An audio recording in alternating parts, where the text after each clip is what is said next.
Yeah, it's pointing the wrong direction. Good morning. My name is Alan. I am the founder of a Norwegian non-profit that works within the sector of migration and inclusion, and which is the biggest one of its kind in Norway. And I've recently founded Handprints, which is an organization that has a lot more to do with animal rights, so I'll come back to that later. What I want to spend my 8 minutes on is giving a pitch on the importance of impact thinking, how to focus on the impact that we're actually having in our vegan activism, and also to look specifically on how we can achieve this through focusing, or through kind of raising our gaze, focusing on social change more broadly. But first, I wanted some input from all of you. So I wonder if someone could really quickly just let me know what, in your opinion, is the most pressing issue that we have in the world today. Where should we dedicate our time? Capitalism. Anyone else? Animal suffering. Animal suffering. Thank you. That was the one I was waiting for, because I think that's what represents most people. But so yeah, it is very much related, as you're saying. I took the liberty to just create a hypothetical graph of how this could look based off of the people in this room, where animal rights is, of course, the main concern given the conference we're at. However, what is interesting is that if I had been asking the very same question, but in a different room, perhaps at a conference related to diversity and inclusion, the answers would be very, very different. And if I had asked this to another segment or another segment of the population, we would always get different answers. So what we care about is very, very diverse. What we do have in common, however, is that almost every single human being on Earth wants to do the right thing. We want to do good. But we're not always so good at achieving this. What we often do is that we pick our favorite cause, the one that's closest to our heart, the one that we really identify with, and then we do a lot of good within that cause. That could be animal advocacy, it could be fighting unconscious bias, or it could be spoiling our grandchildren. And then what we do, we probably achieve quite a lot there, but we do at the same time risk neglecting other issues, because it is hard to care about everything at the same time. And what that could result in is two things. It could absolutely result in a net negative social impact, or net negative impact or handprint on the world, but it could also harm our own movement. And I'll give you an example to illustrate that.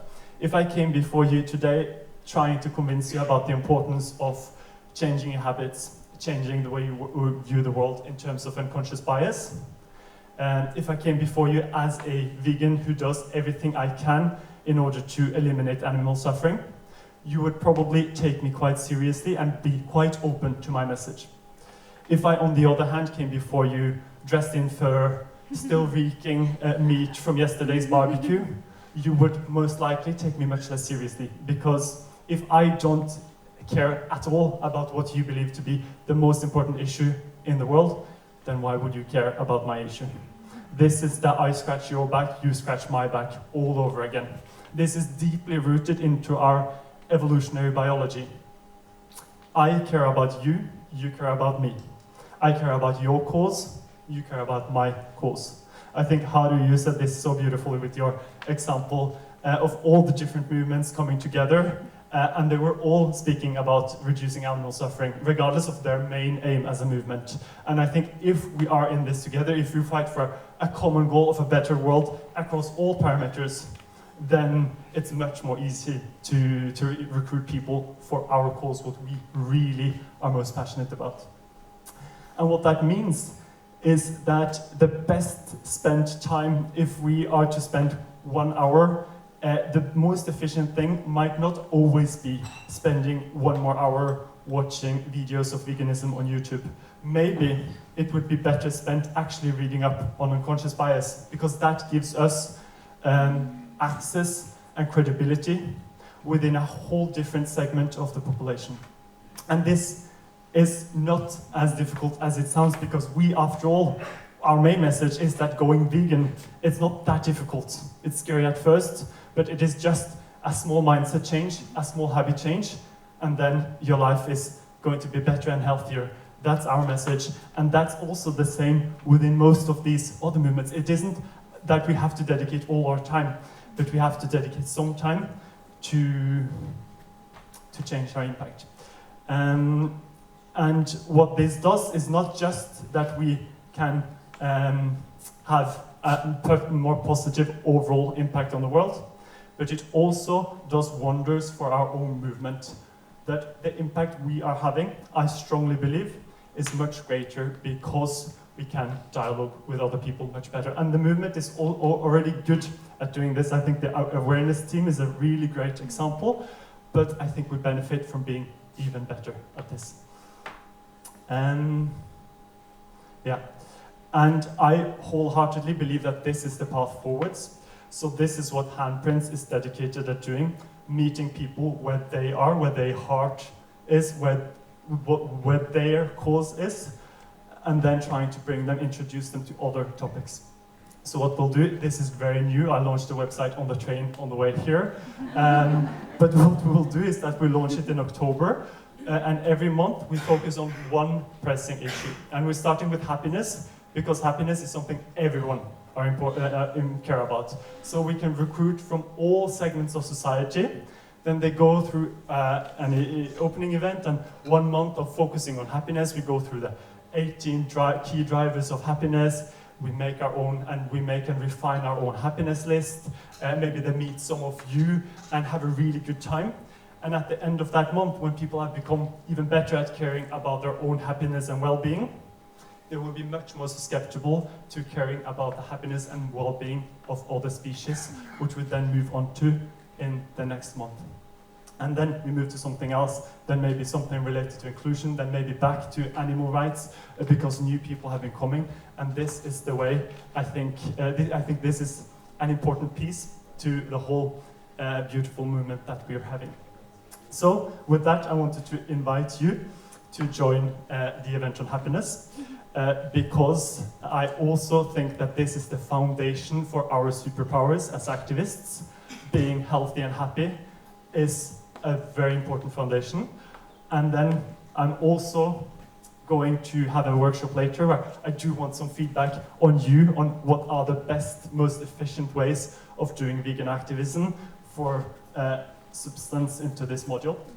So with that, I'm the one stepping in with the workshop at 3 o'clock. It's not in the official program, so note the time.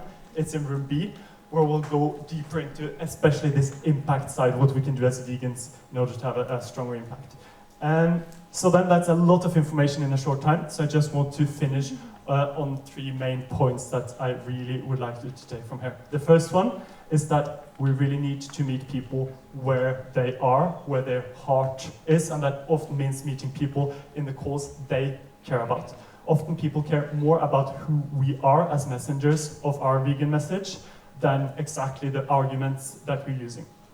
The second is put impact first, because we're facing a problem that is so great, so atrocious, so that even with our incredible effort, we're just making a dent into the problem, which means that we have to prioritize. We have to work where the impact is greater. And by upping our impact, I don't mean working harder and longer. I mean working smarter, collaborating better.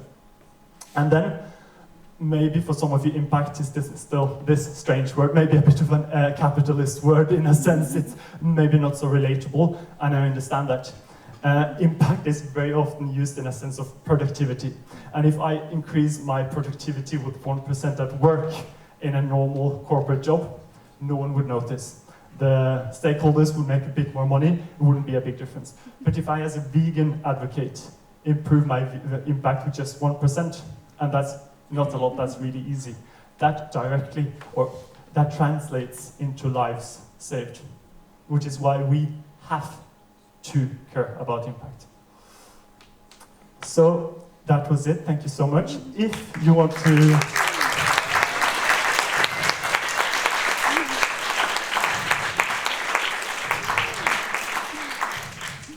Thank you so much. If you want to sign up for the event on happiness, contribute to the content of the plant-based focus, or just follow the development of the organization, the QR code is there, the website is below. You can also grab a hold of me later in the conference or add me on LinkedIn. Thank you so much for listening to me. Thank you so much for the incredible work you're doing. It was my first time here, and I've been enjoying and learning so much from meeting you. Thank you.